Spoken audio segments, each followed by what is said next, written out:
Hello and welcome back to another Godtear champion overview. Today I wanted to take a look at Nia the Crystalmancer and her Hexlings. Shapers are the most varied in their themes and playstyles. Some of them focus on boon and blight play, some of them focus on God-tier manipulation, some of them focus on weird ways of moving. And Sun Shapers are maelstroms. But if there had to be one champion that embodies the concept of being a shaper the most, Nia is it. In other words, I believe Nia to be the archetypal shaper champion. She is an integral piece to boon blight-based combos. She has a strong banner game, and she can shape the landscape of the battlefield. However, more so than other champions, I feel that she has a notable learning curve. She's not as straightforward as other characters, as if you don't utilize her passive effectively, it can leave her feeling clunky. Sequencing your turn and executing a clear plan is the name of the game in general in Godtear, but especially with Nia. She has some tough followers, and while both her and her followers can participate in combat, you'll see why later why I think that doing so is a little subpar. But let's take a look at her character card. We'll be ignoring the ultimate until last, so we'll look at the Shaper Champion class bonus, where she gets +1 step for making a claim action. I find that that is incredibly useful and simply flat out better than the Guardian's class bonus, which I think is probably the worst. Because they are net the same number of points, just the Shaper gets it immediately. So just always keep that in mind when you're playing any shaper, that claiming your banner is even more of a proactive play than it is normally. And then we come to her passive rock concert. This is what I think makes her a little bit more complicated to play, as you have to juggle a lot of moving parts to keep her effective. Her passive reads, if all 3 Hexlings are on the battlefield when Nia activates, she may make a bonus action that activation. So they can be dead at the start of the round or the start of the phase, so long as they are able to recruit back up to having 3 Hexlings, Nia gets this bonus action, which is pretty incredibly strong. In the plot phase, you'd be able to move, use an ability, and still plant your banner. Action economy is kind of the name of the game with her. But you'll find that if she can't utilize that, her abilities and her movement are all a little bit stubby, so that if you have 2 actions, she feels very inefficient, but if you have 3, she does feel above the grade. With that, let's take a look at Nia in the plot phase. She has a dwarf movement of 1, short little stubby legs. She's got a dodge of 4, armor of 2, and a health of 6. Those are what I like to call gambling stats. You're betting it all on your dodge, and if they get through, it's gonna hurt. But looking at her abilities, the first one is Crystal Mirror. It has a range of 2, and it says choose a boon on any model within range. Then choose a friendly model within range to gain that boon. I believe this is one of Nia's defining abilities. This ability alone, I think, helps Nia find her place in a lot of different team compositions. Many different champions have ways of buffing themselves in a certain way. Think like Rangosh's Inner Rage to give himself a damage boon. He has no innate way to give himself, say, an accuracy boon. But Nia could give that to him. Say, Morrigan has the opposite problem, where she can give herself accuracy boons, but can't give herself any damage boons. Nia can give that to her. All in all, it's a really good support ability, and it helps fill the gaps in your roster. Going on down the line to her second ability, she has a self-buff of Meditation, which is an accuracy boon. So she could always give herself an accuracy boon and then crystal mirror it off to an ally, which copies the boon. It doesn't replace the boon, it doesn't take it from her and give it to somebody else, it just copies it. All in all, never hurts to have more accuracy, but it is one of the less exciting boons in my opinion.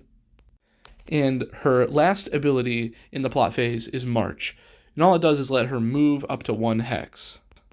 I think this move is better than just getting a movement boon, as it has some niche uses. It can help her get away from, say, Mournblade's Nightshades, more on them later, Or it can help her break up her movement. She can move, use an ability, and then move again. Or maybe in some hedge cases, help preserve a movement boon that you have on her. And I know it's not a character-specific ability, but in the plot phase, just remember, plant your banner. Like, I'm begging you, just plant the banner. Now, considering what her plot phase looks like and all of her abilities, I think it starts to make a little more sense that using her passive effectively means a lot here. Because if you aren't using that and she only has 2 actions, then her whole plot phase is going to be dedicated to what? Moving 2 hexes or moving 1 hex and getting an accuracy boon. It's not very good. At bare minimum, with her passive, you'd at least be able to move 2 hexes and use meditation or something. Looking over at the Quartzlings now for the plot phase, they have a movement of 2, a dodge of 2, armor of 4, and 1 HP. I think these stats are pretty good. I think 4 armor is a pretty tough nut to crack. 2 dodge, you're going to get hit, so if there's any hit effects that deal wounds, like say the red bandits, I think they'll have a good time dealing with the Quartzlings. But all in all, they're pretty rock solid. Their first ability is their most integral. This is kind of what gives Nia her Geomancer feel, in my opinion, is Calcify. If this Quartzling is the only model in its hex and is adjacent to an objective hex, replace it with an objective hex. Using Calcify, this warband can really help shape the battlefield by building out the Godtears in an advantageous way.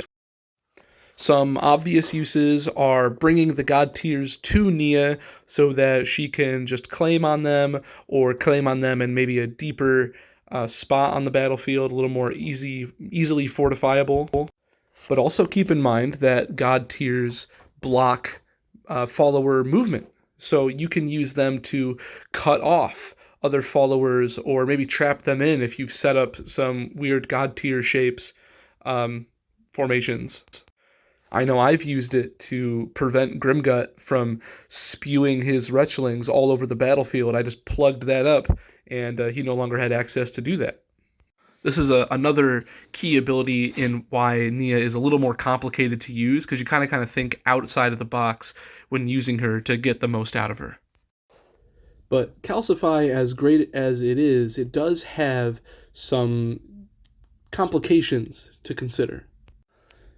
By calcifying, you are now nullifying Nia's passive, because you are, in fact, sacrificing your Quartzling, so her passive no longer online. So in my mind, an ideal turn is calcifying and then recruiting to get back up to maximum. But that is also assuming that you have all 3 Quartzlings to begin with. If there's, let's say, like I was talking about the red bandits, if the red bandits are already icing these guys, or if a maelstrom's hunting them down, or you've been calcifying and you haven't had a chance to recover yet, that can really put Nia in the hole, and it's hard to get her passive back online. This is one of those design choices that I feel kind of grate against each other in a way, where the synergy isn't as buttery smooth as it is with Rangosh and the Red Bandits or Blackjaw and his Reavers. This one, you really got to think, and you have to make it work. And it's not impossible. It is very possible. You just got to think about it. Next up for the plot phase, we have Shimmer. Range of 2, accuracy 4, and then 5 if there's multiple in a hex. Note that it doesn't stack anymore if you have 3 in a hex. And all it is a hit effect with a movement blight. Movement blights can be particularly nasty in this game. If good movement is super important, then taking it away is very, very detrimental. I mean, in the best cases, imagine putting it on a dwarf character like Nia or Rodri. That drops their passive movement to 0. Meaning that they're either going to have to receive a movement boon from somebody or waste an action advancing for no benefit. Granted, they can still use their March ability, so there's one of those hedge cases. If anything, that kind of makes me think about like their D&D rules back in the day, where they can be heavily encumbered but not move as slow. Just a little, I digress, but that's a little thing, kind of cool. And finally, onto the Quartzling's passive, Rock Formation. When Nia's banner is removed from the battlefield, the Quartzlings may immediately make a recruit action, even if it's in the end phase. So there's a little bit of that synergy coming back. I really like that note about even if it's in the end phase, so even if you score your banner, you're getting a Quartzling back, which is kind of cool. Or if the enemy went out of their way to crush your banner, you get another one back. Which is why it's doubly important to always place your banner. Just do it.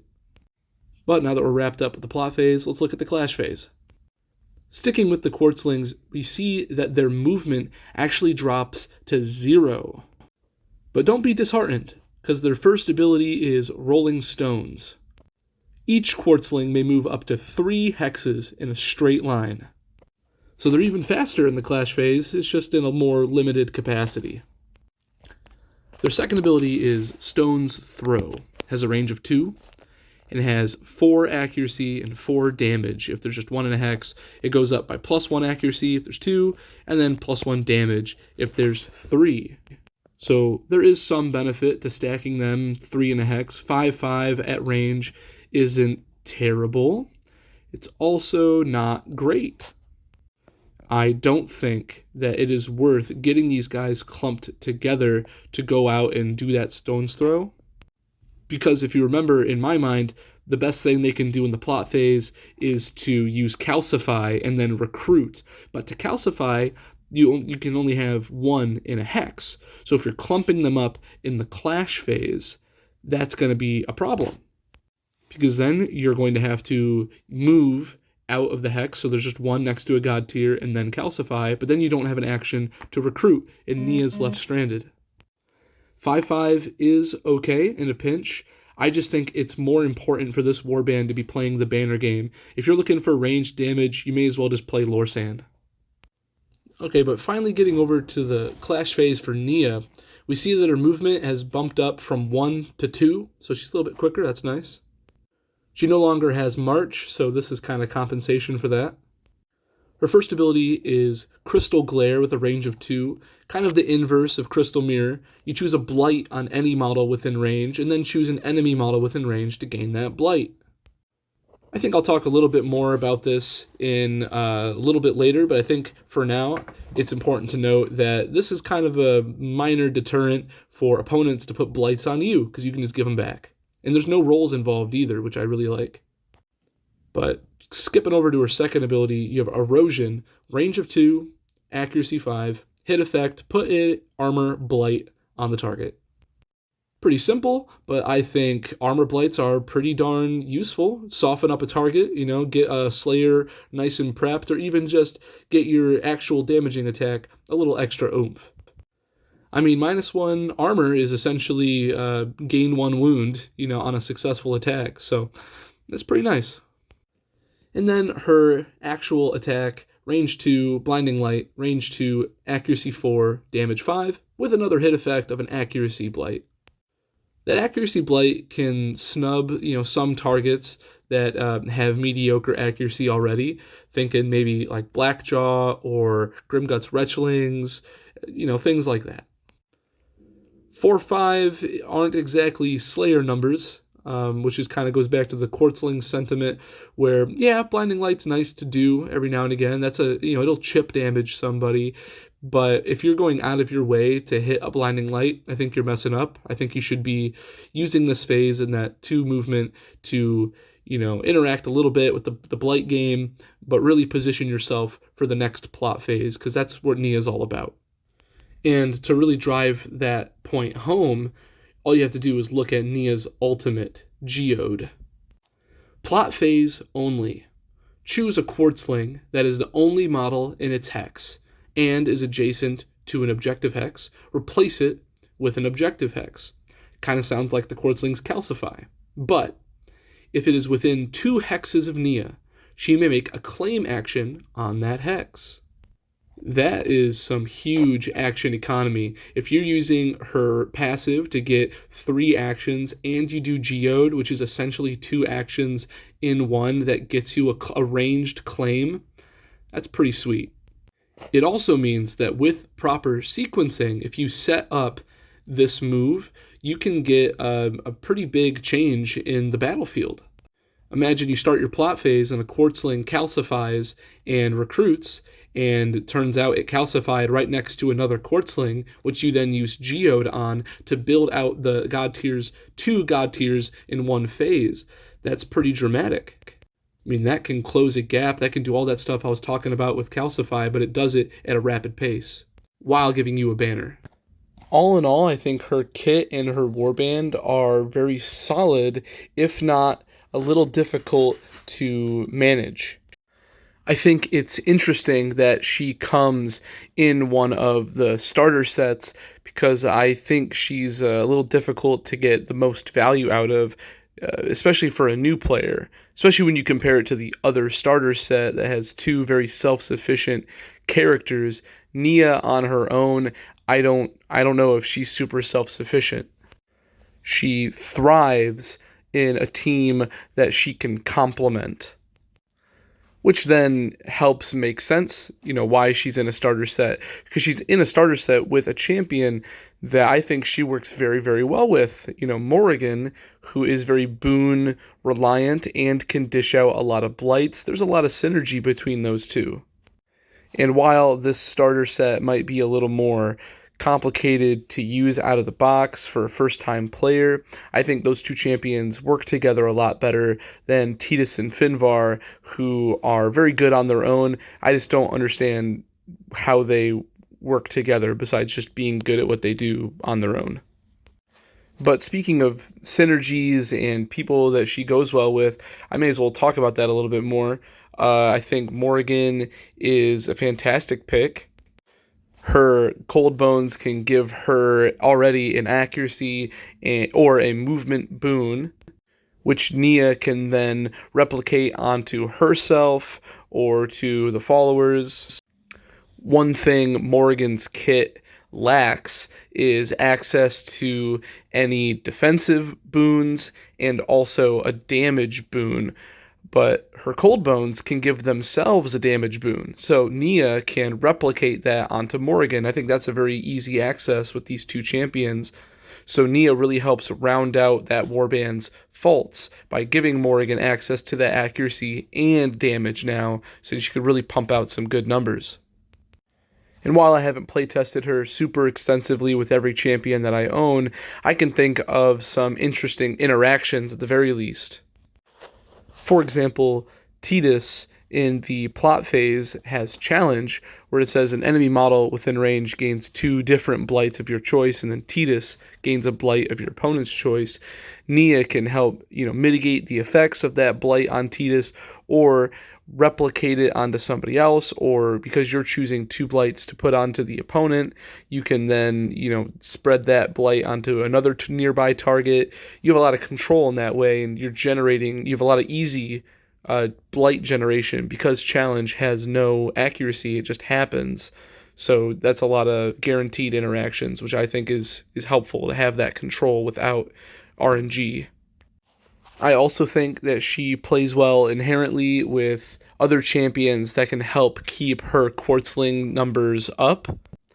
Maybe the other dwarf like Rodri, who can force a recruit action out of somebody, or Helena with her ultimate to just get you to recruit back up to maximum capacity. Those are useful things to have if somebody's out there headhunting those Quartzlings, popping them off. It's hard to keep up with their passive, because your game plan is going to be, killing them with Calcify and Geode and all that good stuff. But if the enemy's doing it too, it's burning the wick at both ends.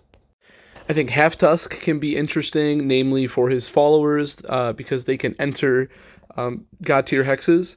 So I've often found myself in situations where my Quartzlings are holding up an important spot, and I want to be able to calcify, but if they do, then they're not going to be in, blocking a champion from going and crushing banners, but I still want to calcify that spot for maybe a later turn. So I'm usually forced to just sit there with the Quartzlings and have them just be body blockers, which is fine. They're good at that. but if you have, say, the Froglodytes, you could then calcify and then move a Froglodyte in the way and have them buff themselves up or something to that effect. It's just anything you can use to help plug gaps, I think is useful, but we'll talk about Half Tusk in a later video. And of course, you can't ignore Dragon Daddy Raith Marid. There's some pretty big synergy I found in like a big turn one strategy where a Quartzling gets pushed ahead using other champions or their own fast movement or decent movement in the plot phase.